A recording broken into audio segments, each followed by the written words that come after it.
오늘 말씀은 교회를 세우리니라는 제목으로 말씀을 전합니다.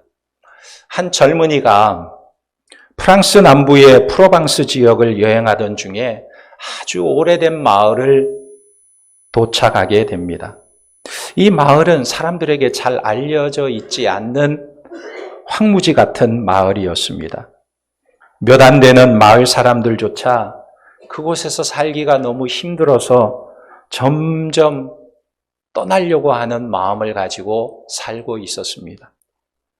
마실 물을 찾던 이 젊은이는요, 그 마을에서 우연히 한 노인을 발견하게 됩니다.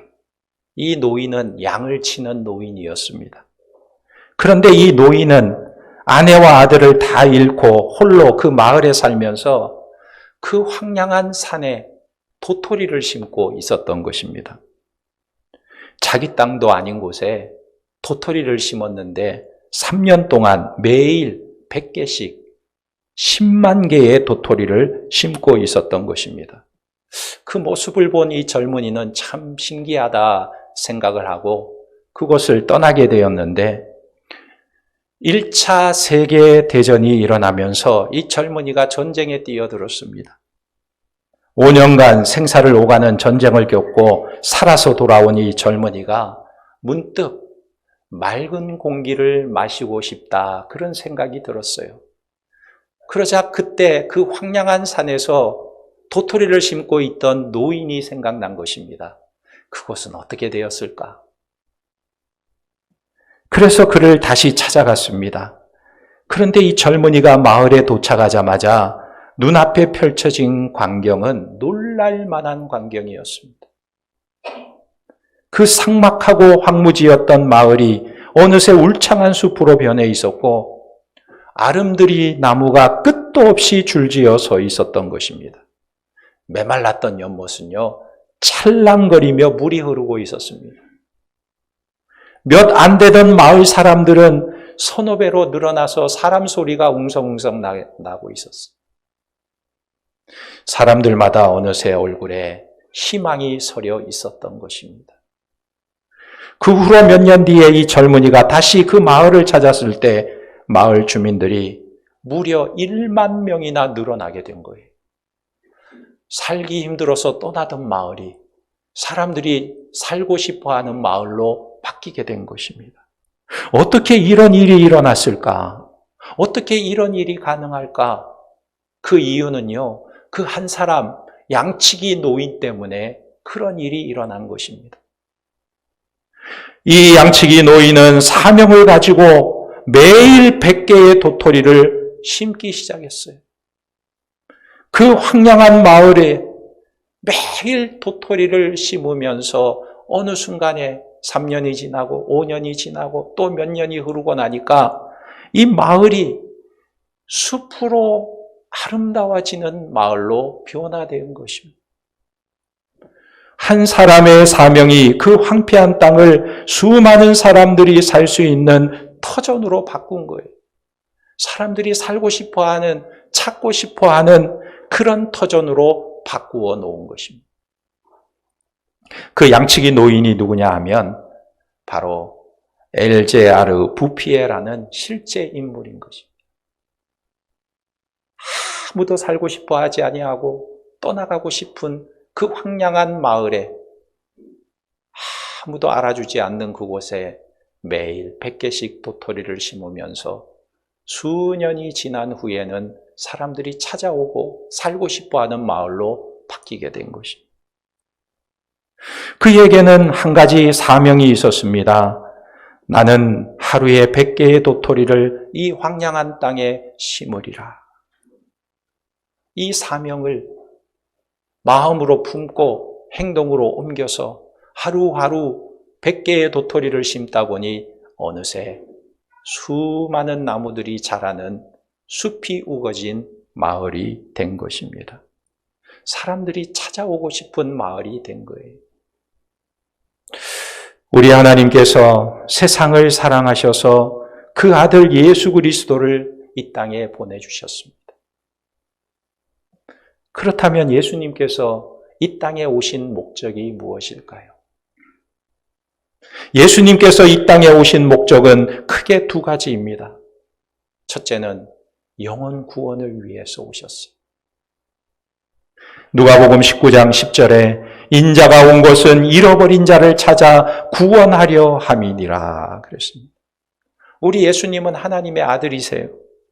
그런데 하나님의 아들임에도 불구하고 인간의 몸을 입고 이 땅에 오셨습니다. 그 이유는 단 한 가지, 잃어버린 영혼을 찾아 구원하려고 오셨다 말씀하셨습니다. 이것이 예수님께서 이 땅에 오신 가장 중요한 목적입니다. 그런데 예수님께는 또 하나의 목적이 있었어요. 그것이 바로 오늘 말씀 마태복음 16장 18절 말씀입니다. 또 내가 내게 이르노니 너는 베드로라. 내가 이 반석 위에 내 교회를 세우리니 음부의 권세가 이기지 못하리라. 주님께서 말씀하셨습니다. 내 교회를 세우겠다. 내 교회를 세우겠다 말씀하셨어요. 그러니까 예수님께서 오신 목적 중에 중요한 목적 하나가 바로 교회를 세우는 것이었습니다. 아니, 죄로 죽어가는 영혼들을 구원하면 됐지, 주님은 왜 이 땅에다가 교회를 세우고자 하셨을까?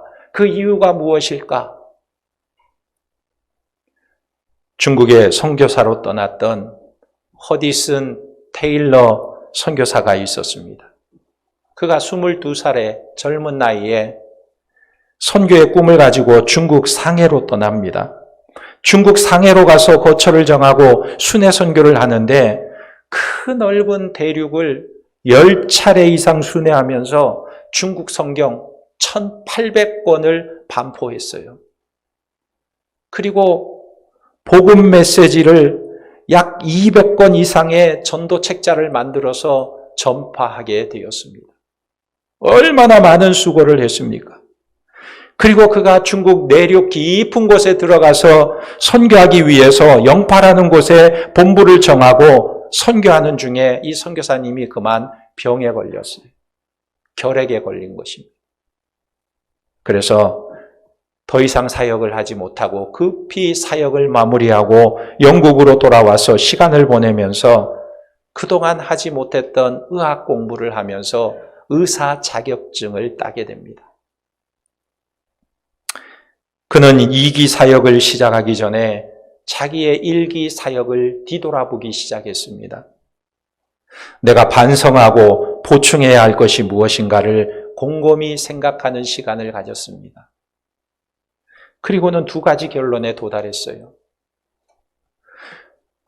첫째는 내가 1기 사역에서 하지 못했던 팀 사역을 좀 하면 좋겠다. 나 혼자 아무리 열심히 한들, 나 혼자 아무리 다니면서 성경책을 보고반들, 이것이 어떤 열매로 돌아오는지 알 길이 없는 거예요.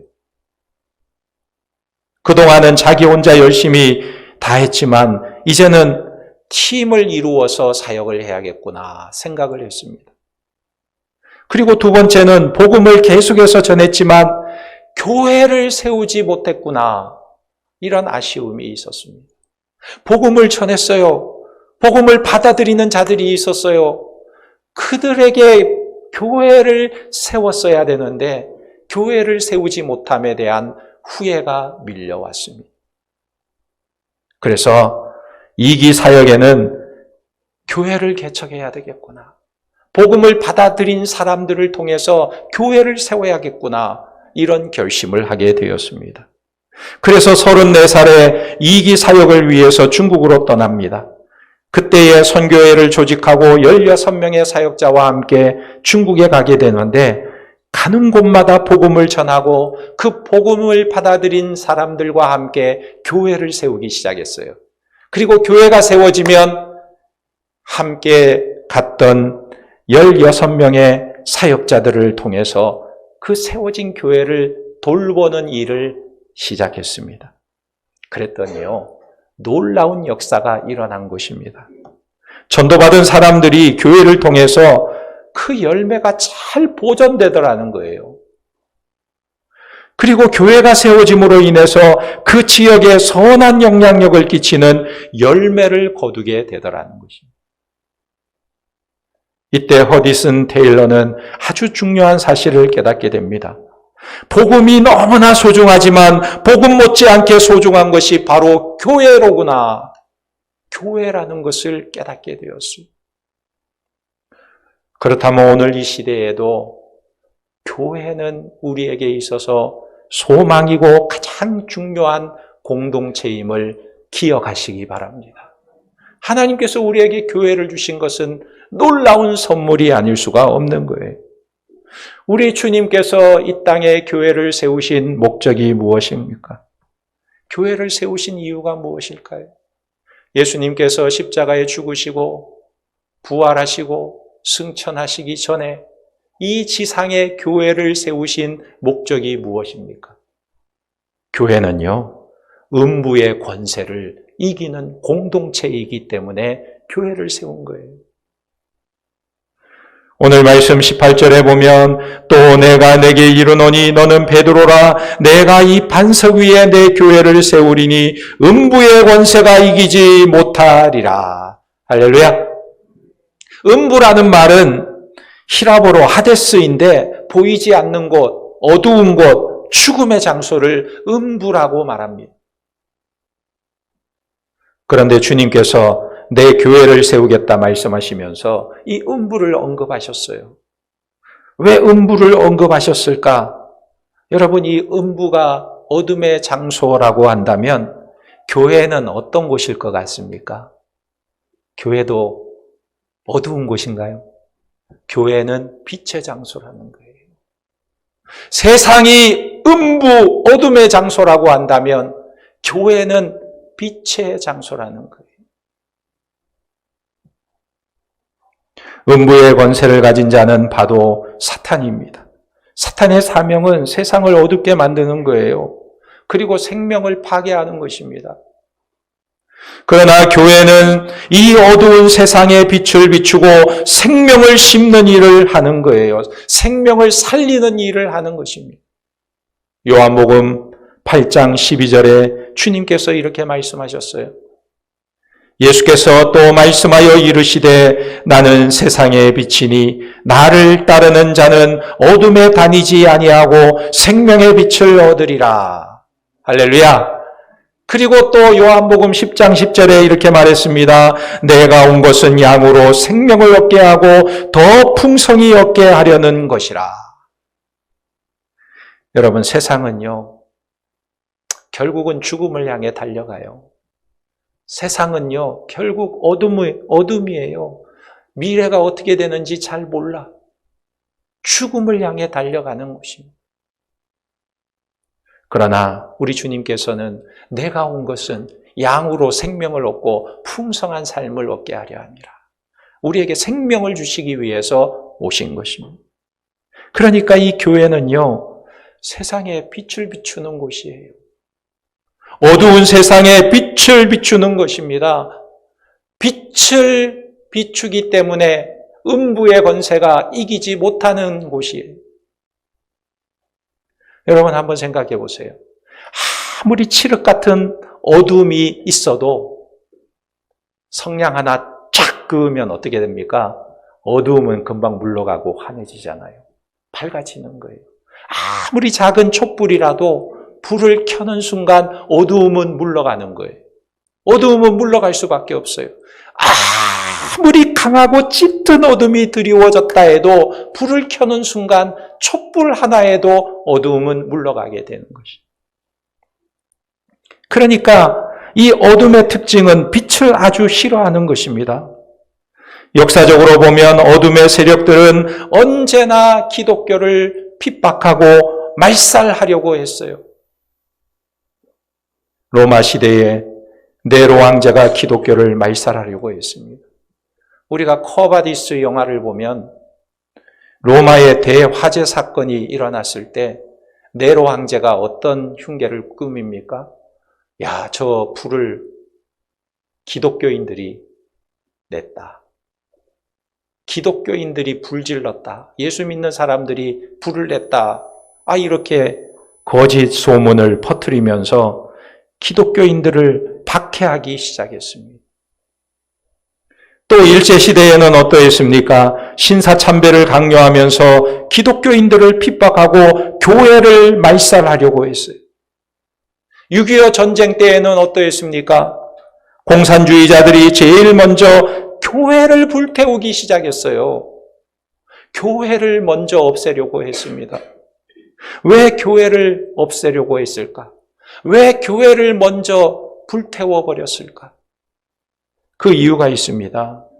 이 교회만이 어둠에 대해서 저항하고 빛을 발하기 때문에 그랬어요. 그래서 교회를 먼저 없애려고 했어요. 오늘날도 무신론자들을 보면요, 기독교만 공격해요. 기독교가 왜 이렇게 공격을 당하느냐?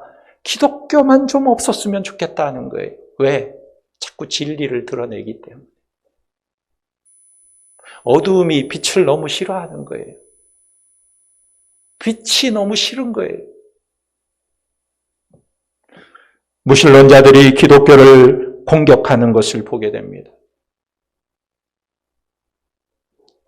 우리가 예전에 한 10여 년 전에 서울에서요, 무신론자들이 기독교를 공격하는 광고를 본 적이 있습니다. 그런데 이 무신론자들이 기독교를 공격할 때에는요, 아주 저명한 사람들의 말을 인용해서 기독교를 비판해요. 유명한 사람들의 말을 인용해서.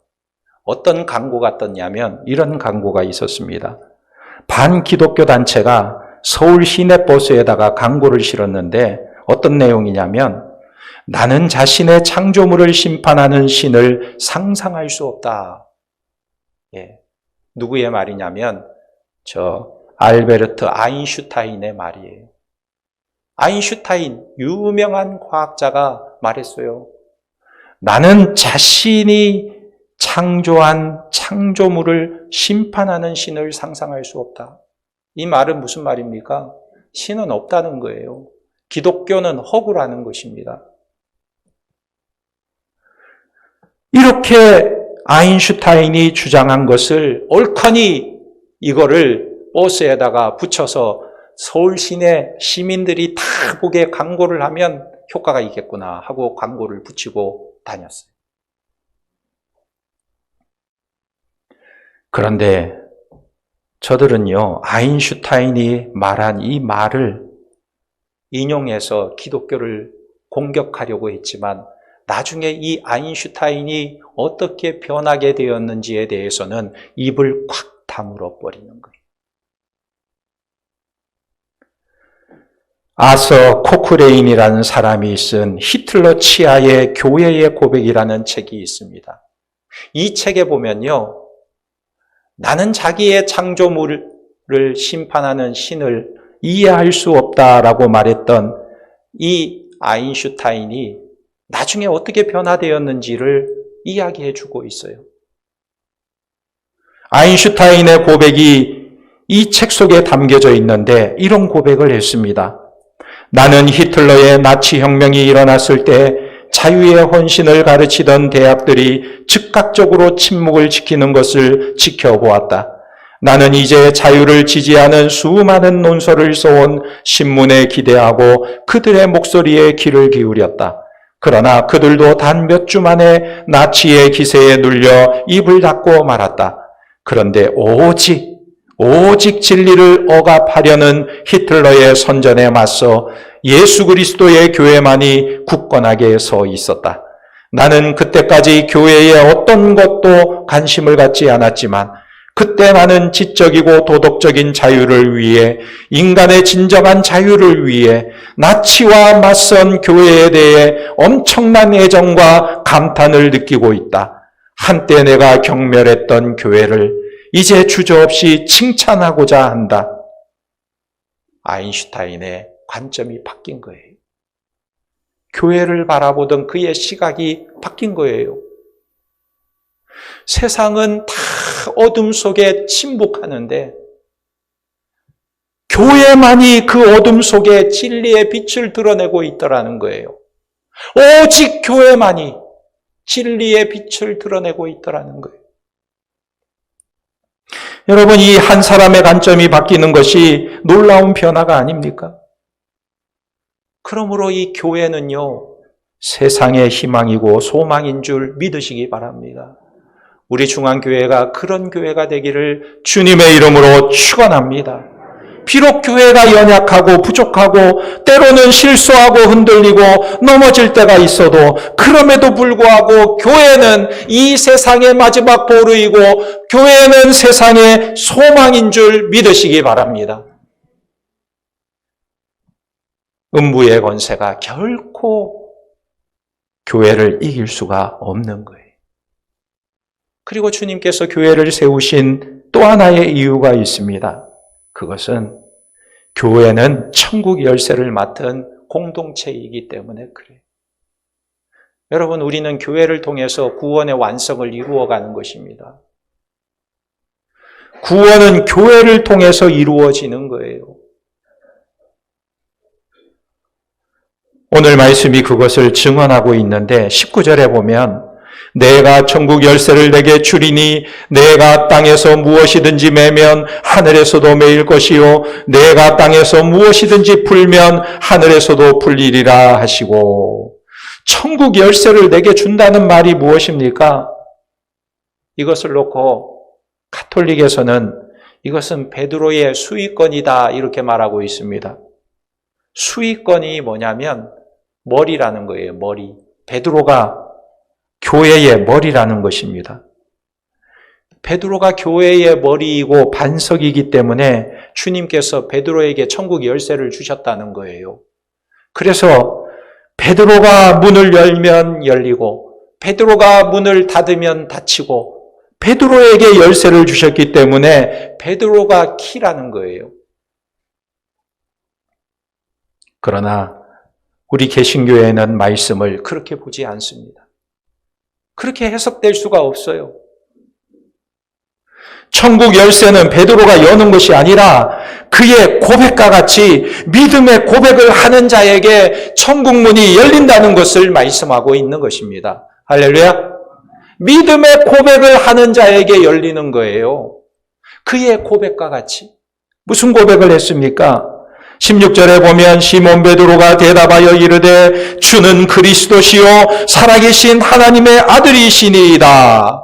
베드로가 주는 그리스도시요 주님만이 그리스도이십니다. 주님은 하나님의 아들이십니다. 이 고백한 그 고백을 말하는 것입니다.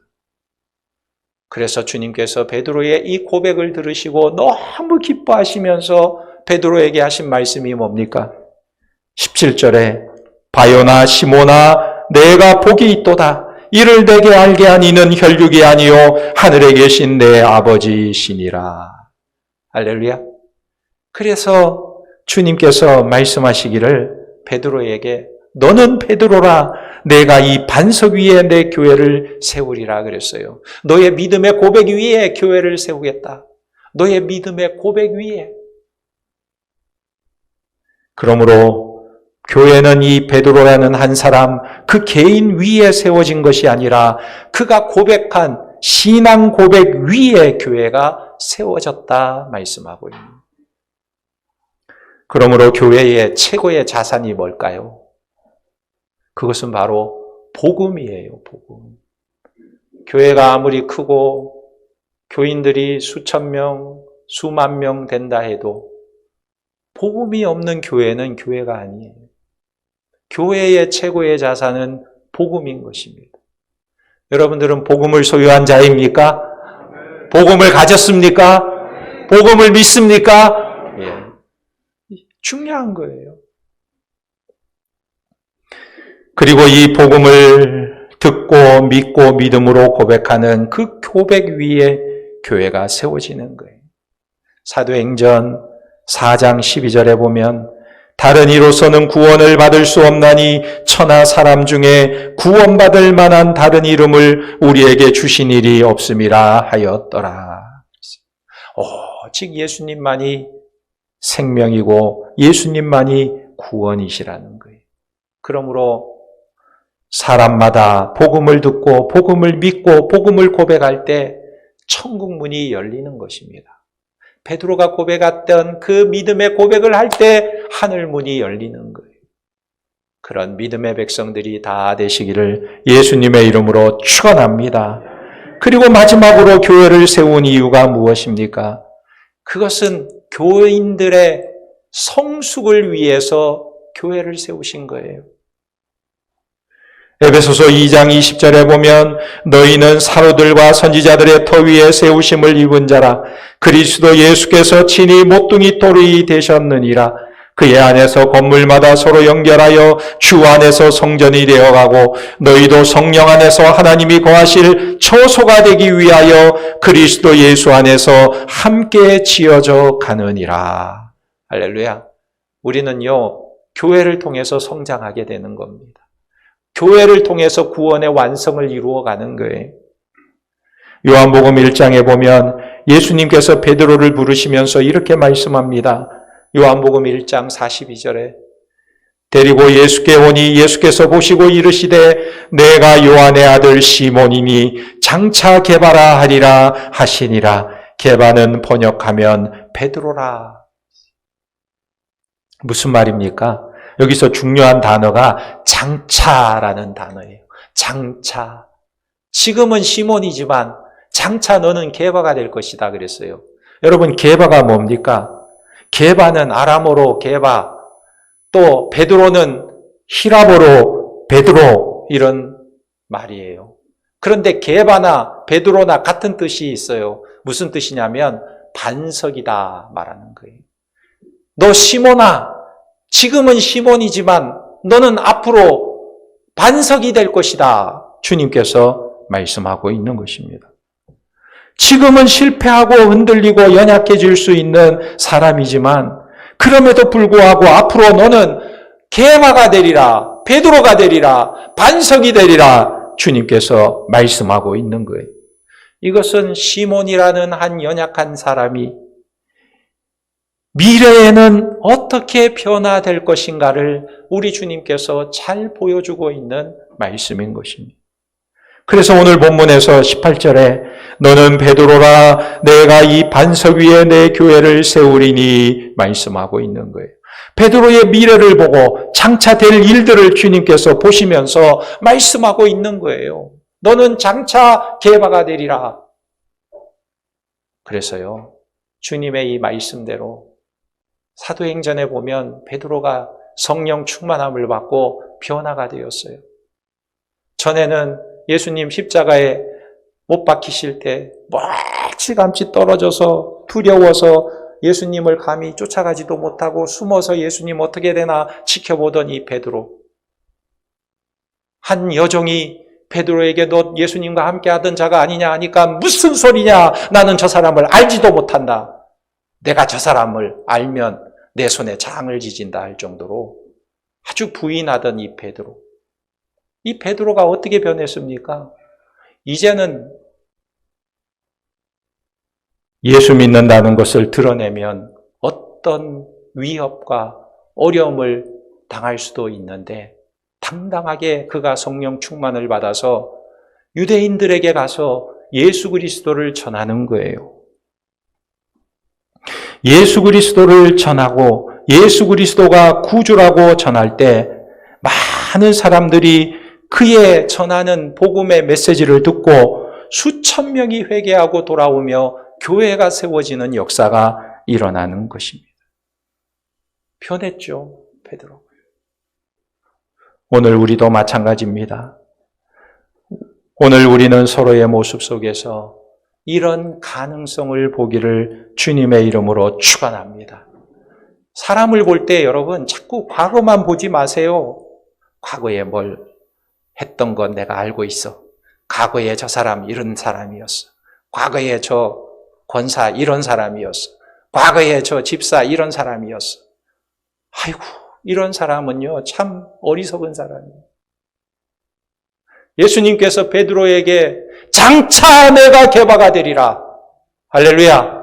과거만 보지 마시고 현재를 보지 마시고 미래를 바라보시고 교회를 통하여 우리를 변화시키시고 성숙해 하시는 하나님의 역사와 섭리를 바라보기를 주님의 이름으로 축원합니다. 주님의 온전하심과 같이 우리도 그 안에서 아름답게 세워지는 교회가 되기를 예수님의 이름으로 축원합니다.